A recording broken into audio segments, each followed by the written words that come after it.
Welcome to Get Serious. So I want to jump into the really core takeaways from all my notes from spending 11 straight hours with Alex Hormozi earlier this week after the $100 million money model affiliate live event that very luckily won a spot from that record-breaking launch earlier this year. It was such a joy to be a part of it. Couldn't have come at a better time professionally and personally. Frankly, it was one of the most life-changing live events I've ever been to.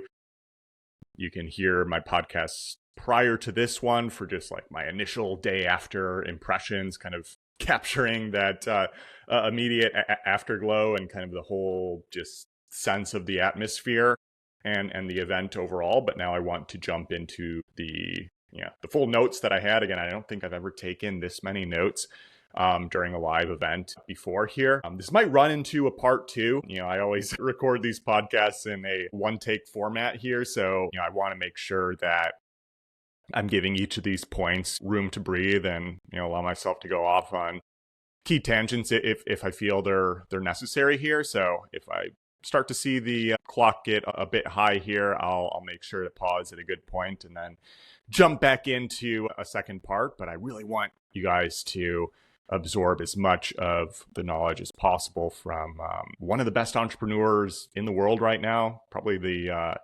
inarguably probably the best entrepreneur in the world when it comes to actually articulating how to run a business. There's a reason he broke the nonfiction book sales record. So truly tremendous stuff here. So without further ado, getting into this. So the overall setup of this event was that, Alex just kind of kicked it off initially, kind of the gratitude for, the affiliates, all of us being there, helping out. And then he jumped into a couple of his top of mind frameworks. So I want to reiterate these because these came up constantly throughout the day. And if you follow Hormozi's YouTube channel or podcast, this has been a more common theme here, but it's it's something that Alex uses in his own business constantly to, assess constraints. And, what he really comes down to for any type of business growth or trying to repair issues within the business, it's like, okay, why? It's always asking the question, why can't you do more? Like that's basically the only question worth asking when it comes to like actual growth or trying to fix anything. It's like the only way you grow or even stay in where you are in the midst of an ever-changing market is like you have to continue doing more. And so then he labels these possible constraints as the Mosey 6, as he calls them.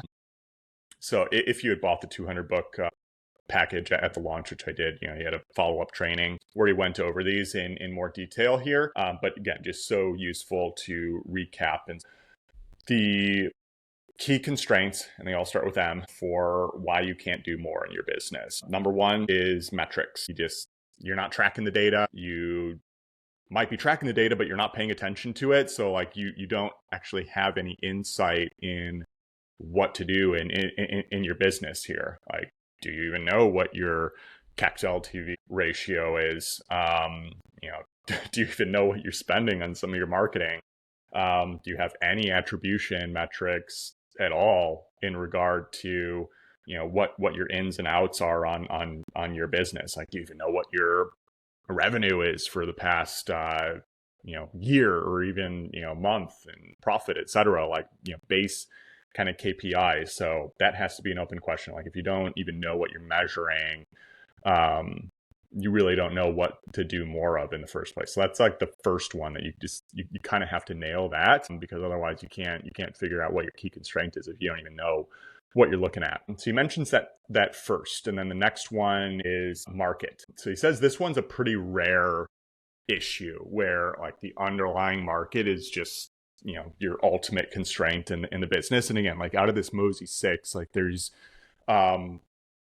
only one key constraint that if you solve that, it will open up everything else within the business, or at least like it's the Pareto 80-20 principle here, yeah, there can always be like other stuff going on, but it's like, okay, what is the biggest fire that's going to unlock that if you change within your business, will smooth everything else out and is the current core bottleneck. And as business evolves, as the market evolves, like this changes. So you just have to be on your toes because there's always going to be a constraint, right? Like there's infinite constraints so long as the arrow of time moves forward and the game of business continues to go on and evolve. You will inevitably have another constraint. Like there's always problems, right? So for the market piece, actually, I'm pausing. Like I'm already saying that, yeah, I haven't even tackled the other parts of the notes for this. Like this is probably going to be a multi-part podcast. Let's be honest here. But I really want to do this justice, and I think a lot of you guys can. Hormozi's popular name. This will probably do good for my podcast numbers, so may as well milk this for what it is. Jumping back into that, the market here. So again, a rare issue, but in certain industries, like that really could be your cap. And what Alex brought up as what could be a key constraint is that let's say you're running a home service business in some super rural area of the country, or you're listening to this because you could be a land investor. Like let's say you're a soil test engineer in some deep rural part of Northwest Carolina, South Carolina or something. So to invite more business, you can saturate your market unless you want to drive 3-4+ hours outside of your main area of operation. Like you are reliant on the land and geography within your core business. Like inevitably you will saturate your local market for possible business opportunities. Like there is a firm cap on that. So in order to expand beyond that, then you have to like consider what's the avenue to move into other markets. Like do you need to hire out? But like you can see, that's a fairly rare example for businesses to where like they can truly saturate and tap out a market, and they're pretty much reliant on like deep in-person or ground level service-based businesses. But like anything else, anything with like a real digital footprint or like a realistic brick and mortar expansion, possible opportunity franchising, what have you, or even introducing like an e-commerce element if you are originally brick and mortar, like the market can expand. You just haven't thought big enough, and you haven't considered how can I do more from a market perspective. So again, like that's going to be rarely an excuse. So like for most land investors, like the market, you might think of like market conditions as a limit, but that gets into more of the model and the money. But the market itself is effectively limitless. The land market will basically never be saturated. People might think that, but they're just not being competitive enough and saturate. Like there's literally trillions of dollars of land within the US alone. So no one company, not even 100 companies, could ever realistically seize all of that market share. Like it's an impossible feat. It's too fractionated. And then you could always like create other services within that market or other avenues to compete, or take another piece from a part of the market that somebody already might be doing it. Like you could do horizontal development or vertical development and so forth on top of it. So like there's still multiple bites at the apple, even in the same market that other people might think is saturated here. You really can't use market as an excuse for pretty much any business. Next is the model.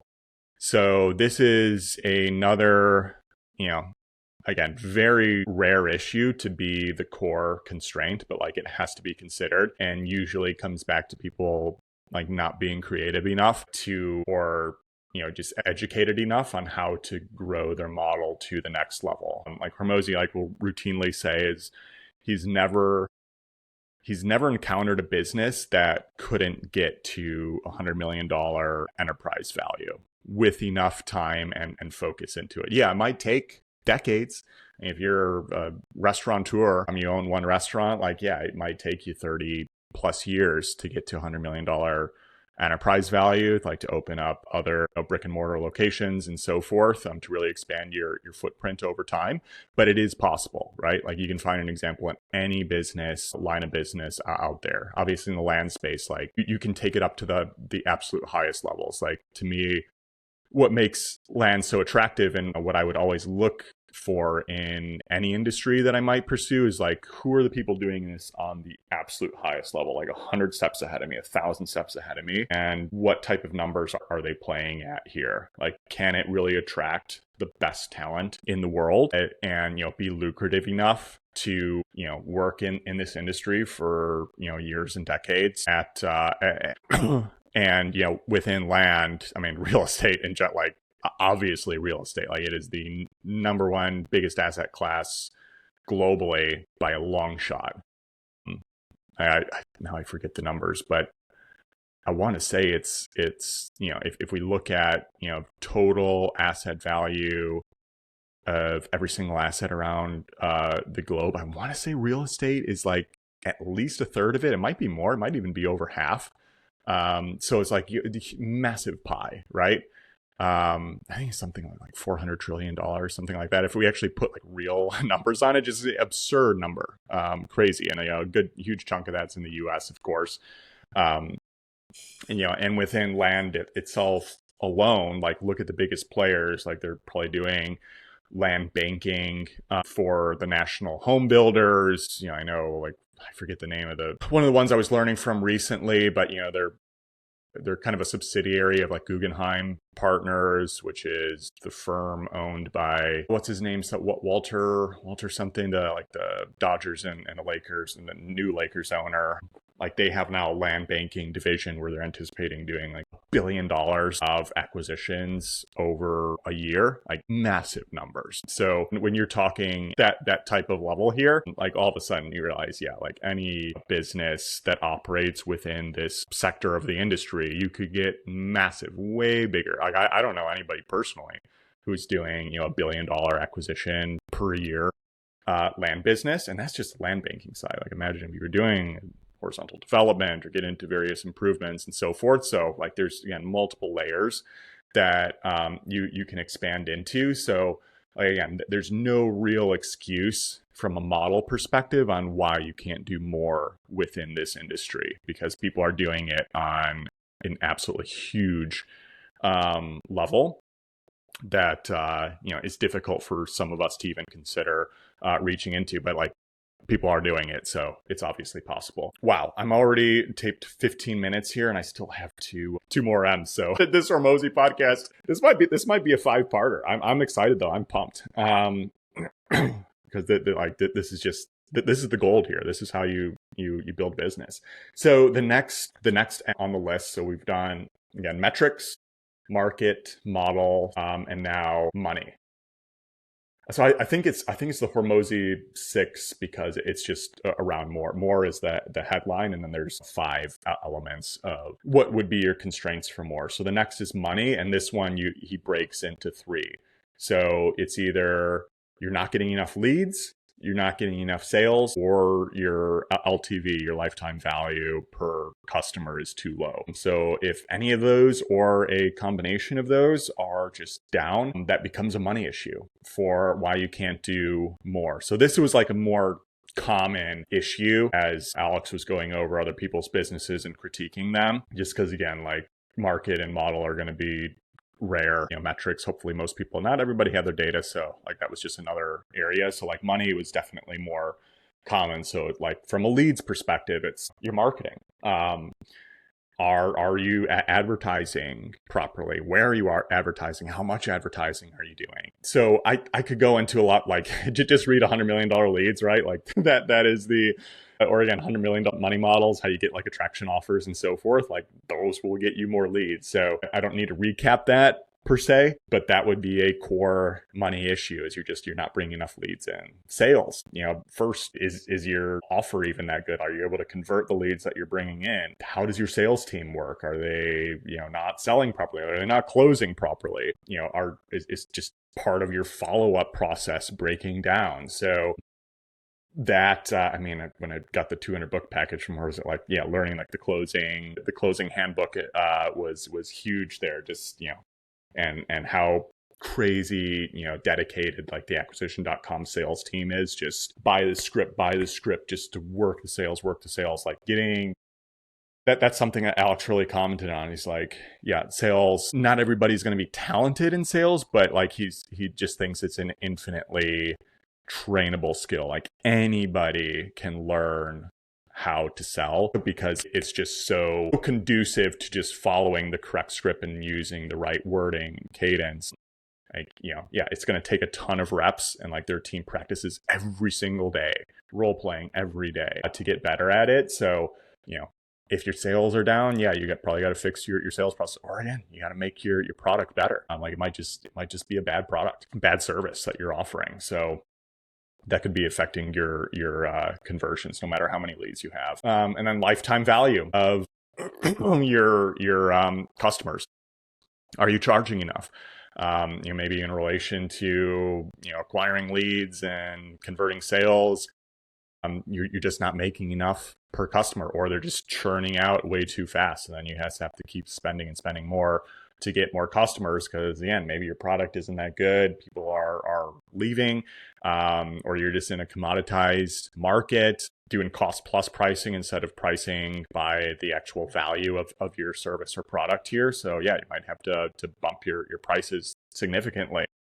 Or maybe your overhead for your business is just too high in relation to the revenue and gross profits that you're bringing into the business, and so you have to cut something internally in order to drive up lifetime value as well too. And that's something Alex always talks about too, is like, for most industries, cost to acquire customers will kind of stabilize at a certain, like there's just less variance in relation to that over time. Yeah, you can always like get better, but it becomes difficult to get below a certain level. And again, like sales, you can just you can train that as well as possible, but like LTV, can be huge variance between LTV and different in the same industry, even if the CAC, cost to acquire customer, is the same. Some companies can just price way better, or they'll be like way more efficient operators